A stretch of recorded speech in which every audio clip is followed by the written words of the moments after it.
Magandang araw po sa ating lahat. Ngayon po, sa video ito, tuturuan ko po kayo kung paano magluto ng lauoy. So, eto na po yung camera. Paano mo yung natin, yung gulay natin. Ito yung gulay natin. So, mayroon tayong kalabasa. Tapos, mayroon tayong malunggay. Mayroon tayong lumbate. Mayroon tayong talong. So, dito naman, sa natin, napakasimple lang po ng gulay na to. At alam ko, ang mga probinsyano, alam nila to. Ito yung laging luluto. Napakasimpleng luto lang sa probinsya namin. So, ito po yung sangkap natin. Ito bawang. Para ito sa adobo pala to. Ito yung sa tawag yan, lauoy. Ito yung sa lauoy, sibuyas, dahon na sibuyas.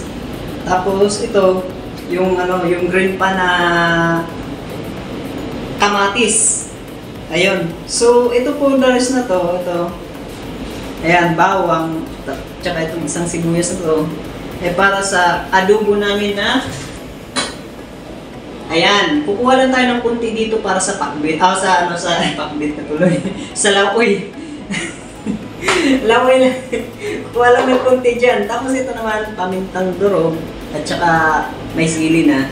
Hinalo ko na lang. Isang lang. So, marami kasi itong kalabasa na to. Kaya mag-adobo tayo. So, isa na po natin. Ano po natin gagawin? Kukuha tayo ng tubig. Hugasan muna natin yung gagawin natin. Kaya na nahugasan na ito. Ayan. Ngayon po, papakulo tayo ng tubig. So may hinanda na po tubig dito. Ayan.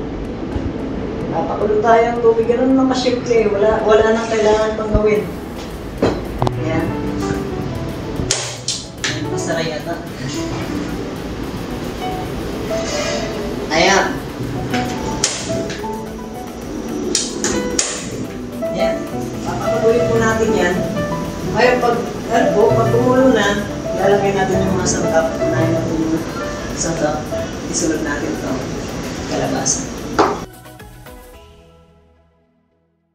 Lalagay natin ito. Alubate. Ganyan lang po kasimple.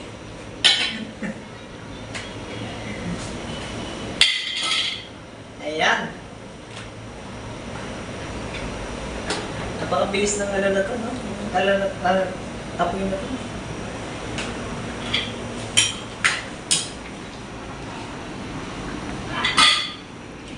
Ayan.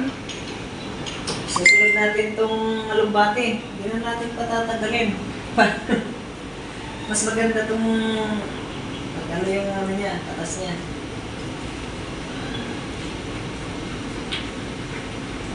Ayan.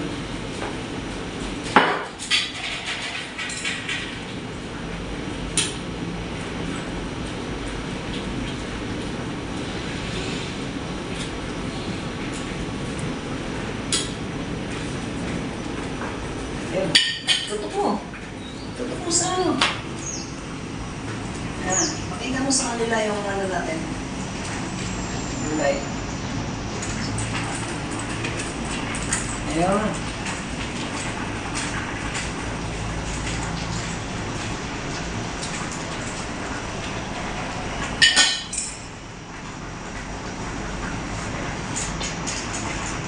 Tapos, ano natin ito?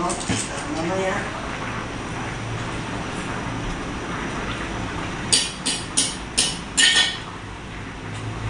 Ganyan lang kasimple.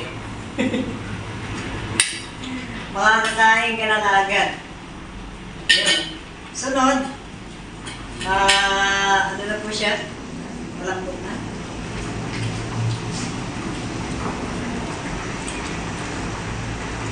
Hindi matigas pa ng konti. Puti lang. Yung kasi yung kalabasa at yung talong.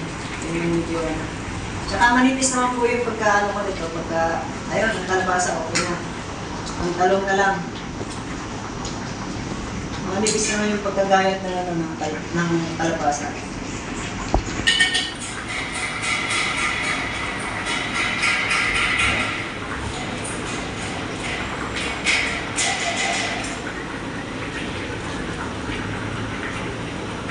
Okay?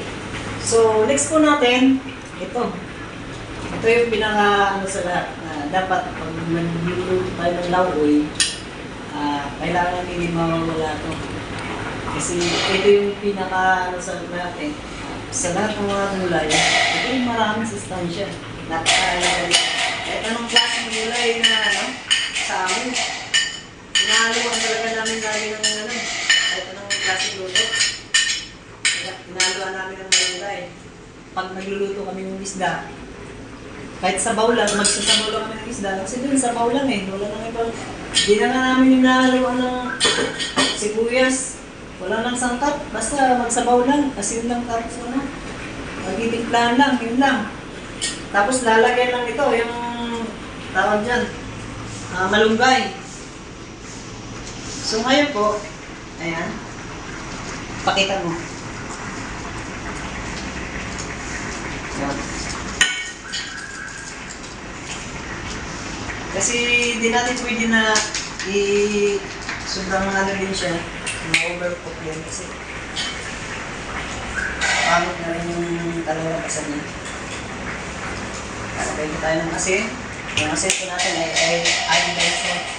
Kasi si Mrs. Ano, may glitter na maliit. Kailangan niya ng iodine.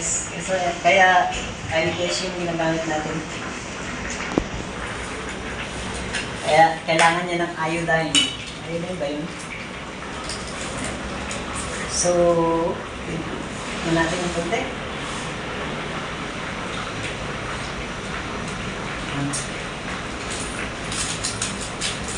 Sarap na, kahit wala pang ano, asin pa lang eh. Kung ako nga lang, gusto ko asin lang eh.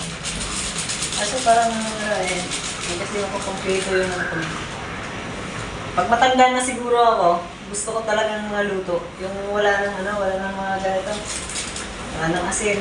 Wala nang bitchin. Asin lang. Pero ngayon kasi, kailangan pa natin ng panlasa eh. Pag matanda na, kailangan ikulosa ka na sa ano eh. Sa mga kakainin. Wow.